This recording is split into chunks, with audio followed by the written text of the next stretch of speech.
adieri ma jok mawacho ni ok luong nying kata ok mi nying Nyasaye duong e kinde ma gintiere.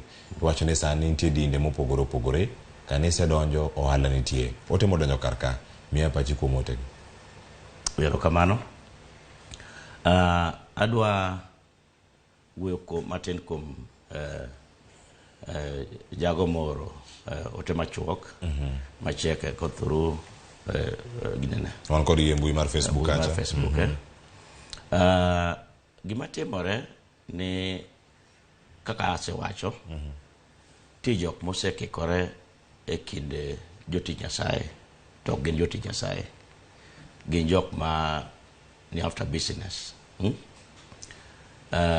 Bende asewacho motelo ni nyaka non ng'ato to en nonro mar en mane neno mano kata na nyathi konyuol ting'eyo ni nyathini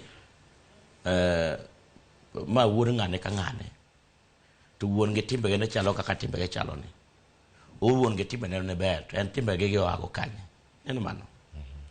Na mar ariyo, nikech jo miriambo siwuok mang'eny, awinjo ka Archbishop Abaki wacho o quote from the scripture to gi daktari muma mar Mathayo 24 wuoyo kuom jonabi ma miriambo, Mathayo 7 bende wuoyo kuom jonabi ma miriambo mabiro iru korwako yie rombe to gin ondiegi. Jogo osewuok kendo gisekikore kind jotich Nyasaye makare. Koro adwa nyiso jago moro message ni ok jotich Nyasaye te maricho, banti jok mosekikore e kindwa man gi puonj mok ni kare. Chiwo ni muma maka jatich Nyasaye daktari owacho, chiwo ni muma, chiwo mar 10, chiwo mar sadaka, chiwo ni muma, but onge kama ndike muma ni onego ng'ato dhi ng'iew pi, onge kama ndike muma ni ng'ato onego ng'iew anointing oil, onge kama ndike muma ni ng'ato onego dhi ng'iew otamba, onyiew pi awi, onge pi awi, onge muma. Iwinjo mano? Onge.